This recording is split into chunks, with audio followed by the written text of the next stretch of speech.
नमस्कार, फाइटर समाचार में आपका स्वागत है। पेश आज 3 जनवरी सुबह 6 बजे राजस्थान की खास खबरें।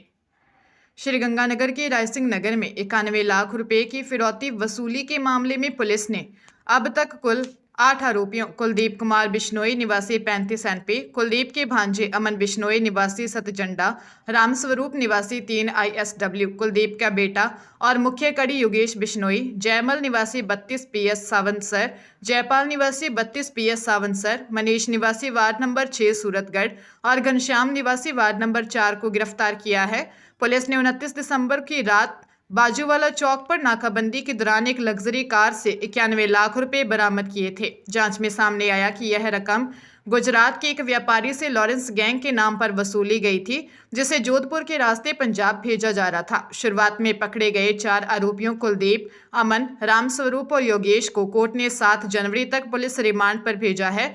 अन्य 4 युवकों से कड़ी पूछताछ की जा रही है। पंजाब में 10 लाख रुपए तक मुफ्त इलाज की योजना 15 जनवरी को लॉन्च होगी। इसका ऐलान पंजाब के सेहत मंत्री बलवीर सिंह ने किया। चंडीगढ़ में प्रेस कॉन्फ्रेंस पर उन्होंने कहा कि सीएम भगवंत मान और आप सुप्रीमो अरविंद केजरीवाल इसे लॉन्च करेंगे। उन्होंने कहा कि इससे 3 करोड़ लोगों को पंजाब में सेहत बीमा मिलेगा। मंत्री ने कहा कि 9,000 से ज़्यादा कॉमन सर्विस सेंटर में कार्ड बनेंगे। इसके लिए कैंप भी लगाए जाएंगे। एक बार एनरोलमेंट होने के बाद इलाज के लिए एलिजिबल हो जाएंगे। कार्ड आने में 10 से 15 दिन लगेंगे। करीब 4 महीने में पूरे पंजाब को कवर कर लेंगे। मंत्री ने कहा कि इसमें बहुत ज़्यादा फॉर्मेलिटी नहीं होगी। जिसके पास पंजाब का आधार कार्ड और वोटर कार्ड होगा उसे इसका लाभ दिया जाएगा। पंजाब में करीब 65 लाख परिवारों को इसका लाभ मिलेगा।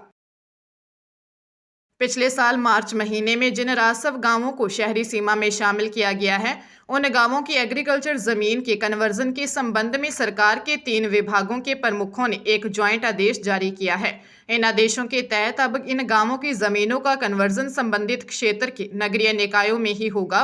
रेवेन्यू डिपार्टमेंट से जारी सर्कुलर के मुताबिक सरकार ने 18 मार्च 2025 को प्रदेश के कई ग्रामीण इलाकों के राजस्व गांवों को शहरी सीमा में शामिल किया था। इसके बाद इन गांवों की एग्रीकल्चर जमीन के कन्वर्जन को लेकर स्थिति स्पष्ट नहीं थी कि ये कन्वर्जन जिला प्रशासन या स्थानीय निकायों किसके अधीन होगा। इस पर अब नगरीय विकास विभाग, स्वायत्त शासन विभाग और राजस्व विभाग ने एक संयुक्त परिपत्र जारी करते हुए जमीनों के कन्वर्जन की स्थिति को स्पष्ट कर दिया है। जयपुर में औषधि नियंत्रक विभाग की कार्रवाई में मरीजों की सेहत से खिलवाड़ का एक गंभीर मामला सामने आया है। सर्दी खांसी के इलाज में इस्तेमाल होने वाला जेनोवॉल SF सिरप गुणवत्ता परीक्षण में अमानक पाया गया है। जांच में सामने आया कि सिरप में एम्ब्रोक्सोल हाइड्रोक्लोराइड की मात्रा घोषित 15 मिलीग्राम के मुकाबले केवल 10.35 मिलीग्राम ही थी, जो मानकों से 69% कम है। औषधि नियंत्रक अजय फाटक ने गुजरात की company B Sharda life sciences के खिलाफ विस्तृत जांच के आदेश दिए हैं। केंद्रीय स्वास्थ्य मंत्रालय की 29 दिसंबर 2025 की अधिसूचना के बाद राजस्थान में 100 मिलीग्राम से अधिक निमेसुलाइड वाली दवाओं के लिए निर्माण और बिक्री पर तत्काल रोक लगा दी है। विभाग ने स्पष्ट किया है कि कंपनी की अन्य दवाओं के नमूने भी लिए जाएंगे ताकि यह सुनिश्चित हो सके कि जनता तक सुरक्षित दवाएं ही पहुंचें। इस बार SI प्लाटून कमांडर भर्ती परीक्षा पर राजस्थान लोक सेवा आयोग और सरकार की विशेष निगरानी रहेगी। साल 2021 की भर्ती परीक्षा में पेपर लीक और बड़े पैमाने पर फर्जीवाड़े के चलते इस बार अतिरिक्त सतर्कता बरती जाएगी। 1949 में गठित राजस्थान लोक सेवा आयोग की सब इंस्पेक्टर प्लाटून कमांडरों की भर्ती परीक्षा कराता है। बीते साल सरकार ने 1015 पदों की अभ्यर्थना राजस्थान लोक सेवा आयोग को भेजी थी। सब इंस्पेक्टर प्लाटून कमांडर के पदों के लिए ऑनलाइन आवेदन लिए जा चुके हैं। परीक्षा 5 अप्रैल को होगी। पिछली भर्ती में हुए फर्जीवाड़े के चलते आयोग और सरकार की विशेष निगरानी रहेगी। अध्यक्ष उत्कल रंजन साहू सहित गृह विभाग इसकी मॉनिटरिंग में जुटे हैं। पेपर निर्माण से पेपरों की सुरक्षा, जिला कलेक्टर और पुलिस की निगरानी में परीक्षा के आयोजन तक कड़ी सुरक्षा रहेगी। हरियाणा के पंचकुला में एक कंपनी कर्मचारी के साथ ऑनलाइन जॉब के नाम पर 19 लाख रुपए की ठगी का मामला सामने आया है। साइबर क्राइम थाने में कालका निवासी अरविंद शर्मा ने बताया कि वह मूल रूप से यूपी आजमगढ़ के जमींदवास गांव के रहने वाला है और वर्तमान में हिमाचल प्रदेश के परवाणु स्थित एक कंपनी में कार्यरत है। उन्होंने बताया कि उन्होंने टेलीग्राम ऐप डाउनलोड किया था। इस ऐप पर एक महिला का मैसेज आया जिसने ऑनलाइन जॉब ऑफर की बात कही। महिला ने अरविंद की आईडी और पासवर्ड जनरेट कर उसे एक ग्रुप में जोड़ा। वहां से उसे एक फोटो पर 20 बार क्लिक करने का टास्क दिया। टास्क पूरा करने पर उसके खाते में 1100 रुपए भेजे। विश्वास होने पर उसने विभिन्न तिथियों में 19 लाख रुपए इन्वेस्ट कर दिए। जब निकालना चाहा तो और रुपए मांगे, तब उसे ठगी का पता चला। पुलिस मामले की गहनता से जांच कर रही है। जयपुर में रेप के झूठे मामले में फंसाने की धमकी देकर मोटी रकम ऐंठने का मामला का खुलासा करते हुए पुलिस ने 2 आरोपियों चंदवाजी निवासी 27 वर्षीय परमवीर शर्मा और सुंदरपुरा चंदवाजी निवासी 32 वर्षीय महेश कुमार यादव को गिरफ्तार किया है। आरोपी एक प्राइवेट यूनिवर्सिटी के चेयरमैन को ब्लैकमेल कर 2.5 करोड़ रुपए मांग रहे थे।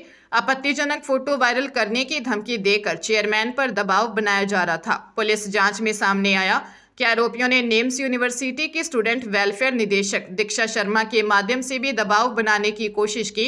जांच में यह भी सामने आया कि आरोपी महेश ने धमकी देकर 50,000 रुपए वसूल लिए थे। अतिरिक्त पुलिस उपायुक्त पुष्पेंद्र सिंह सोलंकी ने बताया कि गिरफ्तार आरोपियों के कब्जे से मोबाइल फोन जब्त किया है। मोती डूंगरी पुलिस मामले में अब दीक्षा शर्मा की संलिप्तता की भी जांच कर रही है। जयपुर में सिर्फ 6 लाख रुपए में एसयूवी देने का झांसा देकर करीब 20 करोड़ रुपए के ठगी के मामले में एसओजी को एक और बड़ी सफलता हाथ लगी है। एसओजी ने हाईटेक ठगी गिरोह को तकनीकी सहायता देने वाले आरोपी 37 वर्षीय रजनीश कुमार निवासी नसीरपुर अफजलपुर रुड़की उत्तराखंड को गिरफ्तार किया है। पुलिस मामले में पहले ही सरगना बंशीलाल उर्फ प्रिंस सैनी, ममता भाटी और दिनेश बागड़ी को गिरफ्तार कर न्यायालय में चालान पेश कर चुकी है। एसओजी के अतिरिक्त महानिदेशक विशाल बंसल ने बताया कि रजनीश गिरोह के सरगना बंशीलाल के संपर्क में था और उसने ठगी के नेटवर्क को तकनीकी सहायता दी थी। आरोपी ने फर्जी वेबसाइट, मोबाइल ऐप और डिजिटल करेंसी तैयार कर ठगी के इस काले धंधे को बड़े स्तर पर फैलाया। जालसाजों ने एक फर्जी वेबसाइट तैयार कर महज 250 रुपए में आईडी बनवाने का लालच दिया और करीब 82,000 लोगों को इससे जोड़कर करोड़ों रुपए ठग लिए।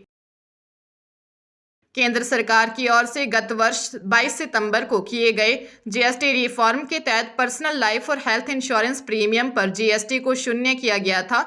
इससे उम्मीद थी कि बीमा सस्ता होगा और आम आदमी को सीधा लाभ मिलेगा, लेकिन राजस्थान सहित कई राज्यों में बीमा कंपनियों ने जीएसटी हटने के बाद अपने बेस प्रीमियम में 8 से 12% तक की बढ़ोतरी कर दी। नतीजतन उपभोक्ताओं को राहत मिलने की बजाय अधिक प्रीमियम चुकाना पड़ रहा है। बीमा कंपनियों की मनमानी के कारण कई उपभोक्ताओं को जीएसटी कटौती का पूरा लाभ नहीं मिल पा रहा, तो कई को पहले से भी अधिक प्रीमियम देना पड़ रहा है। विशेषज्ञों के अनुसार कंपनियां पहले विभिन्न जीएसटी मदों को बीमा प्रीमियम के जीएसटी में समायोजित करती थी। जीएसटी शून्य होने के बाद यह रास्ता बंद हो गया है। इसे घाटे की भरपाई के लिए प्रीमियम बढ़ाकर बोझ उपभोक्ताओं से पैसा वसूला जा रहा है। उदयपुर में बहस के बाद गुस्से में पति ने पत्नी की हत्या कर दी। इस दौरान बच्चों ने मां को बचाने का प्रयास किया, लेकिन आरोपी ने उनकी नहीं सुनी। पत्नी की हत्या के बाद आरोपी पति मौके से फरार हो गया। सूचना पर गोगुंदा थाना पुलिस मौके पर पहुंची और शव को मोर्चरी में रखवाया। मामला उंडीथल गांव का है। थानाधिकारी श्याम सिंह चारण ने बताया कि आरोपी शैतान नाथ कालबेलिया ने अपनी पत्नी 31 वर्षीय सीता कालबेलिया की हत्या कर दी। दोनों के 9 बच्चे हैं। दोनों में किसी बात को लेकर बहस हुई थी। इससे नाराज पति ने पत्नी की पिटाई कर दी, जिस कारण उसकी मौके पर ही मौत हो गई। थानाधिकारी आरोपी पति को गिरफ्तार करने के लिए अलग अलग टीमें गठित की गई हैं, जो उसकी तलाश कर रही हैं। आरोपी शैतान नाथ उंडीथल गांव में परिवार के साथ डेरा डालकर रह रहा था।